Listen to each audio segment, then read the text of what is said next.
Hello to everybody here in Beijing. I'm very grateful to be invited to speak to you during the Action Learning Forum, and I hope you have a great conference till now and also after my lessons. And my name is Michael Weiß. I'm leader of the Action Learning Center with Innovation Management here in Austria. And I'm a consultant and I do a lot of innovation work till the last 25 years. So I want to give you a short tour through our innovation factory. We have built up a building, a factory with about 500 square meters and special rooms, and we do our innovation work here in this factory. After that, I will present you some slides, about 30 minutes, and show you up how our innovation process in combination with action learning is going on here on an example with automotive engineering. And after that, I would like to show you some prototypes from some clients you for sure know. And this will last about 5 minutes, so I hope I will hold the time for 40 minutes for you. So, here you see our innovation factory. We built up a building as I showed up here in Styria, in Austria, in Middle Europe. And why did we do that? Because we saw that just now in this year's innovation management is growing complicated more and more, and we have more and more really wicked problems. So we want to concentrate with our customers and clients really into our innovation factory, where we try to do the best in rooms and also with our process. For example, we have here a sort of design thinking room, and we start with our customers in this design thinking room, and you see we have walls you can write on it, and you can put post-its on it. This is our creative room. We have sort of chairs where we can move around in the room, and in this room we only work on creative ideas. And in this room we put these creative ideas in a very quick and short way into hand label prototypes and watch the business model, see how or if this prototype also fits to the business model of the company. And these are very quick steps, and after these early quick steps we change properly into the communication room. We have a special communication room, and we go into this communication room and take our prototypes inside this room and connect with all our clients and with stakeholders. We show the prototype, we ask them how the prototype they like or what we can improve, and we go into a discussion so that we are still at the early beginning of the innovation management process in direct communication with clients and with stakeholders. And we have also a special room then when we see and we find out wicked problems in the whole process. And so for that we have a special action learning room. And in this action learning room we only sit together as an action learning set, and we try and we hopefully solve the wicked problems we recognize in the whole process of innovation. And we have another room. This is a project management room, and in this room we only talk about project management. We don't talk about creative ideas, we don't talk about business modeling there, we don't talk about wickets, we only talk about how do we set up the project, how do we set the milestones, and how do we fulfill the project goals of the costs, of the time schedule, and of the quality, for example. And then we also have a special room. This is the coaching room, and in this room we go when we recognize properly in our action learning room that the project leader or the innovation manager has to overcome personally a really personal wicked problem. If he wants to break through with the project, if there are a lot of big problems to overcome for him on a personal side, with his emotions or with his communications or relationships or whatever. And then we go special into this coaching room. And at the whole, why did we do this innovation factory? Because we know that that innovation management is so complicated, and people in teams are very easy to change from creative ideas to solutions to project management to issues concerning relations or emotions or something else. And then we have a big mixture of several communications together, and we don't come forward in the same way as we divide really the communication into the parts. We have the rooms for that. This is the idea of our innovation factory. What I couldn't show you is also we have a special prototype laboratory with about 200 square meters, and there we also have a 3D printer.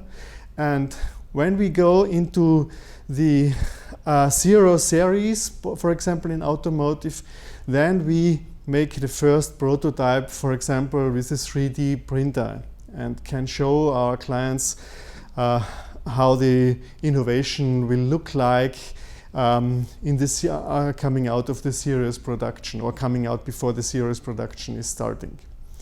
So this was a quickly walking through our innovation center.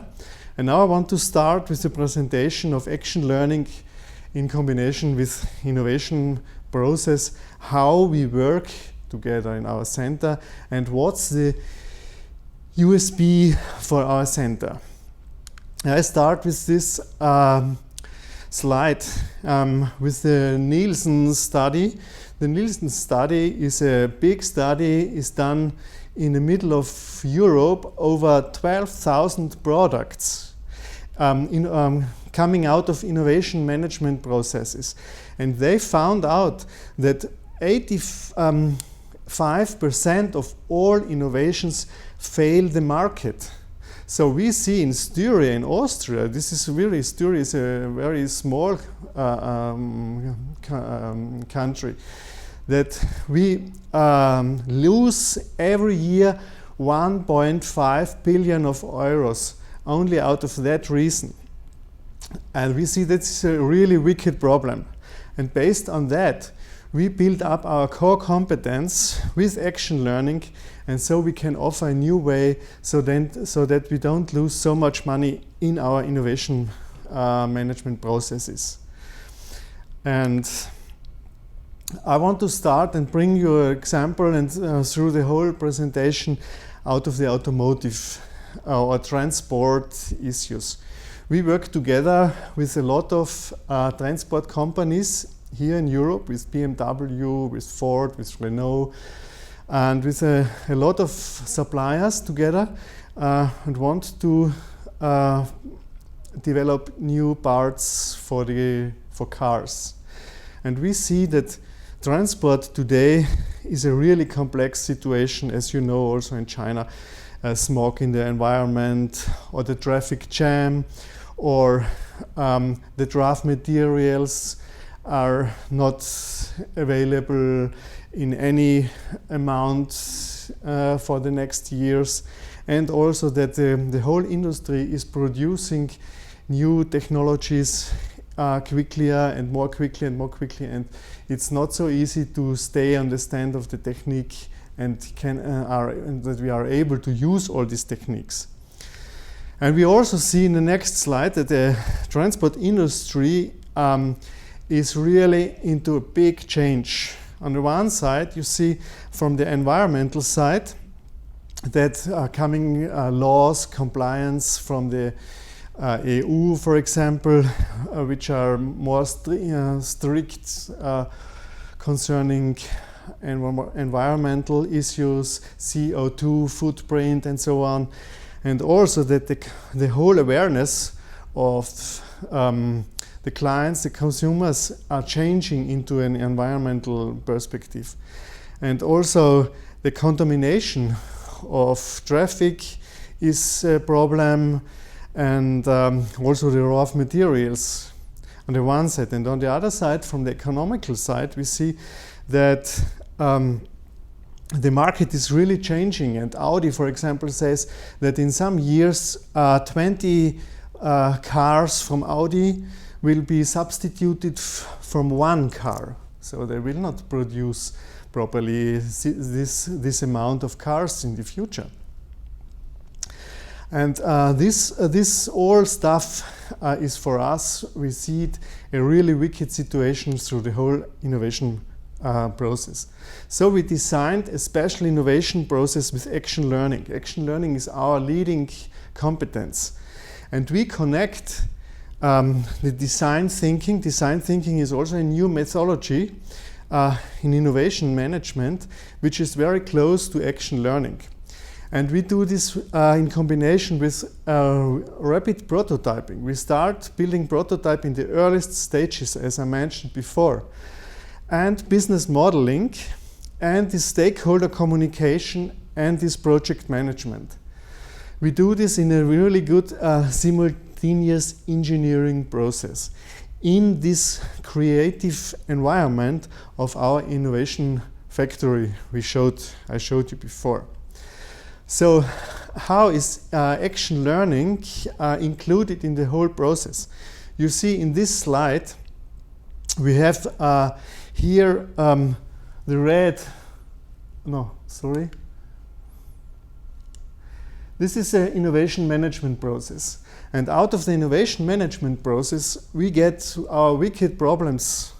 And these wicked problems, we go into the action learning process and we find out and we solve them, and we reflect and we learn, so that the innovation process gets back solutions and learnings. And this has a threefold effect. On the one side, the wicked problems are really solved, and the project goals we achieve with much more security. The second is that the people who are involved really also have a learning and a development. This is close to the development of the product. And the third one is really that sustainable innovation, that we really get a sustainable innovation. So, and now out of that, we found out that we have 10 main rules for wicked innovation and action learning. And I will show you that one.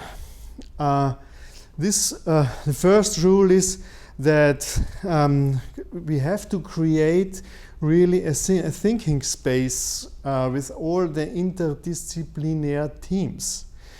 We have to lift taboos on thinking. We have to find out how we can think out of the box.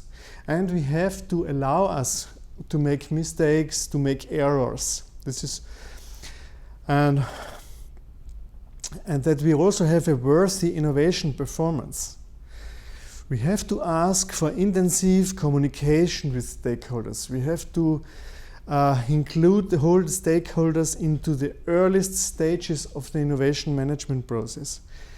And we have to develop and become facilitators for action learning in combination with innovation, which leads us really into a very good and cost-optimized innovation management process. We have to include any important customers and stakeholders in the action learning program, also in the action learning set if it's necessary. And we have also to acknowledge that the innovation can come from any source. It mustn't be our source itself. So we have to open up for any sources outside of ourselves. The products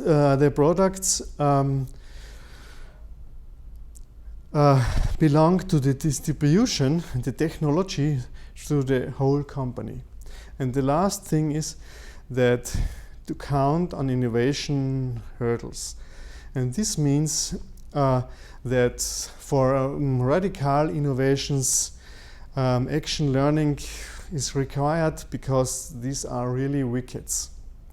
And this package also at the whole was shown up by this Nielsen study I showed you at the beginning as really points of overcoming this situation to fail the market goals.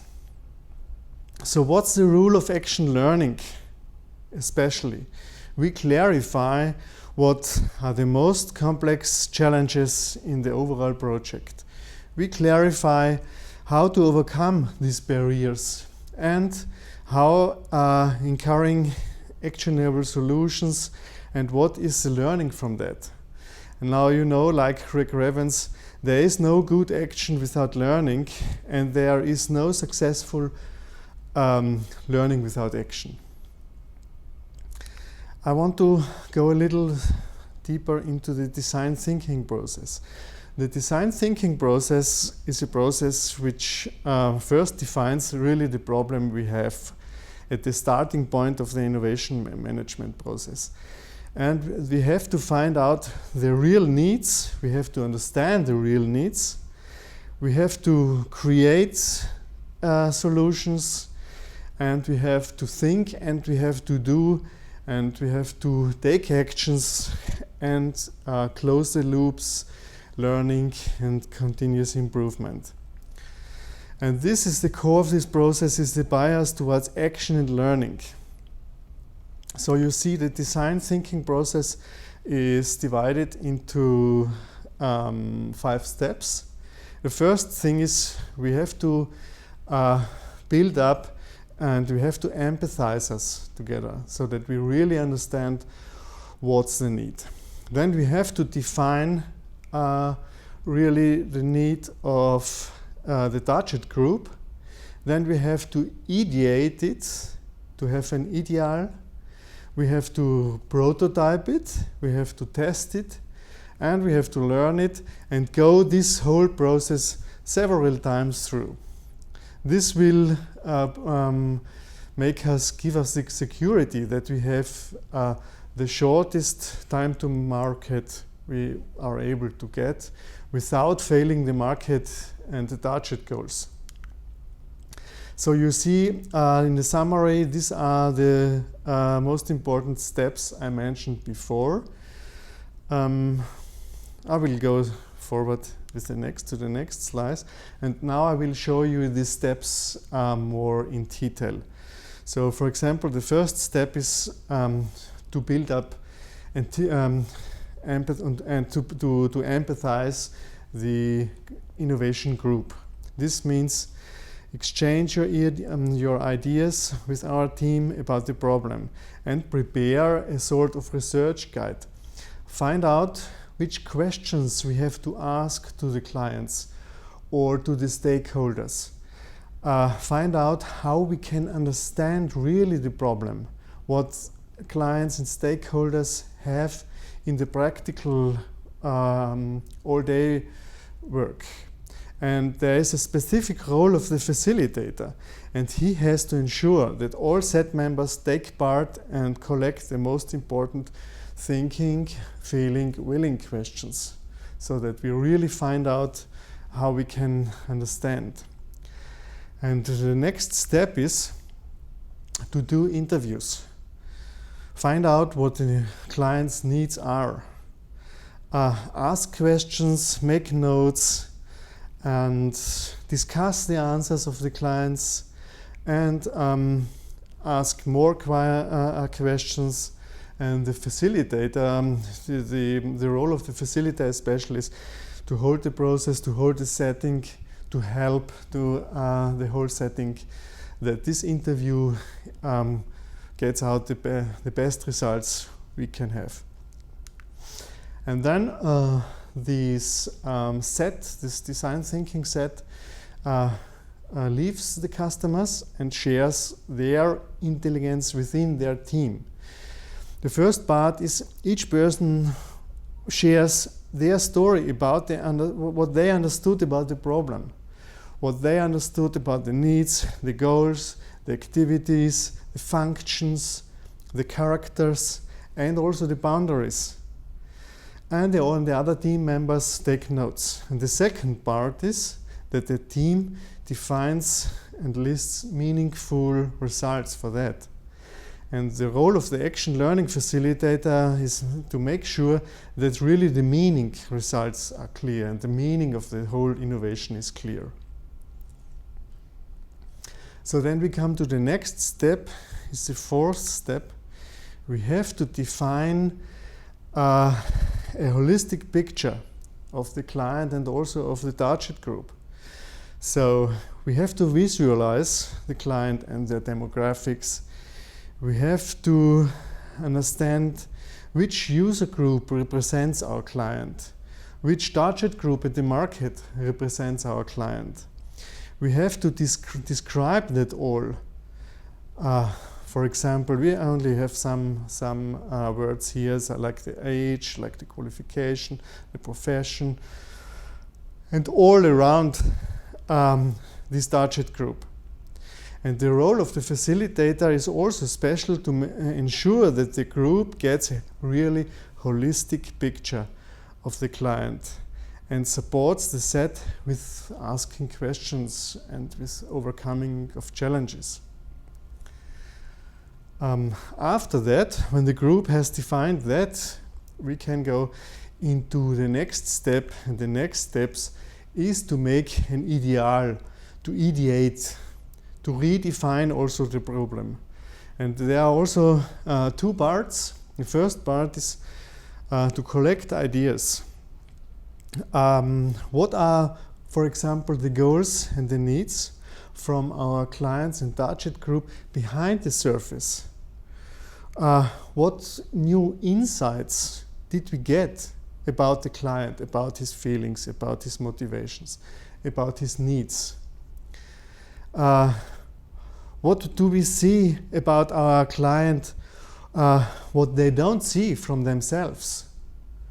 And the second part is to form a sentence. For example, my target group needs a possibility to, and then to describe the need, and to describe because, and then to describe our new insight about the problem, and so formulate the user point of view, so that we really get a picture of the target group which is behind the surface, so that we really thought one or two steps beyond what the target groups knows. And then after that we start the prototype phase, and we go into a brainstorming, and we want to find for example 10 or more really new radical ideas, alternatives that we want to test. And they should satisfy the needs of our clients for sure. And out of that we discuss in the group, and we choose the three most best ideas we have. And we draw from that simple picture, and we do a prototype. And this prototype we want to discuss and select. And after that we go into the test phase. We get feedback once more from our client. We show the prototype to our client. We discuss with the prototype with our client. We ask for feedback. We review. We try it out.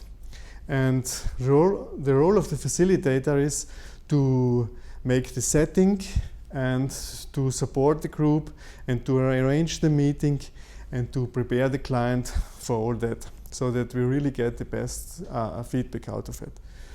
And the next phase is the learning phase. We have to reflect the feedback, and we have to generate the solution.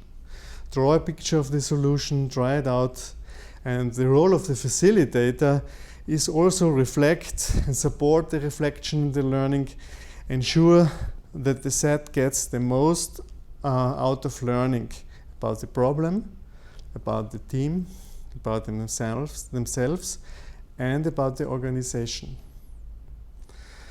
And this process is one slope, and this slope goes several times through till we have the prototype with which we want to go into the market.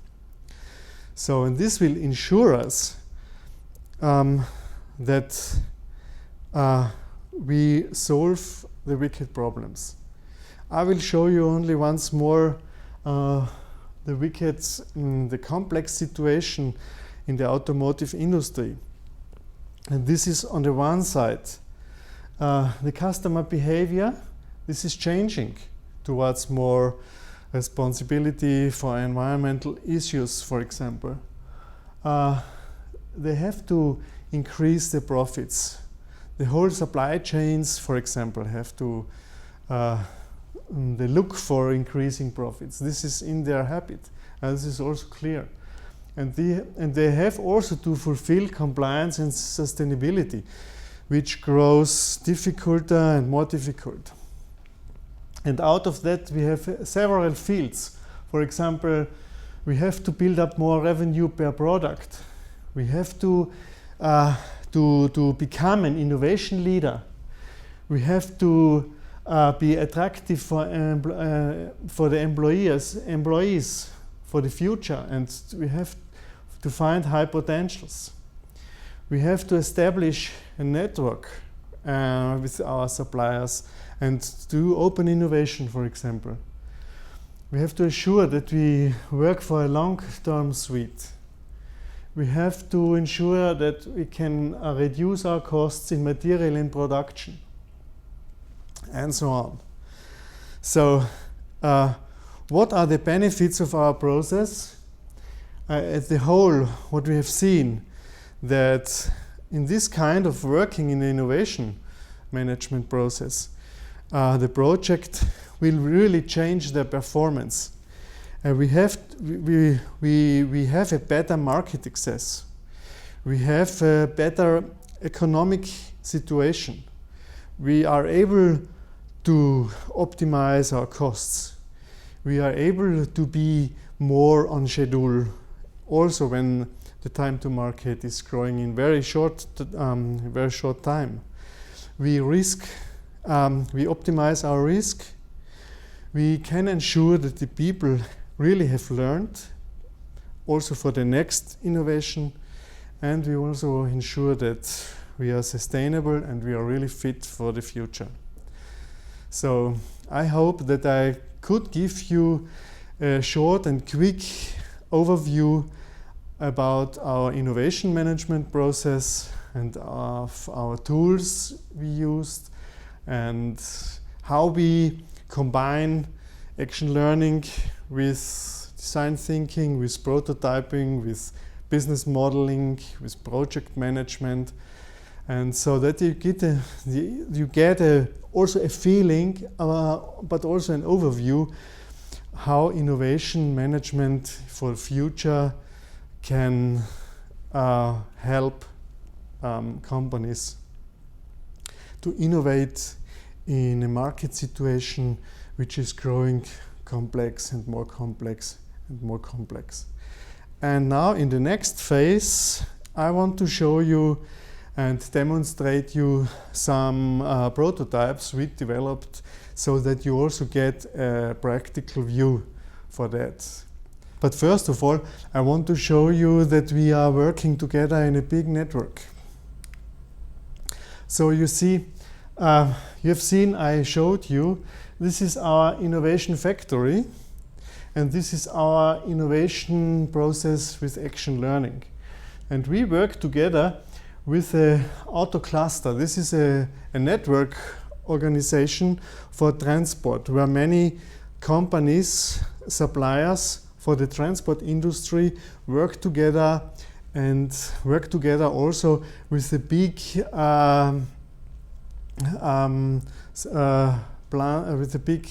companies like BMW, Mercedes-Benz, Porsche, and so on.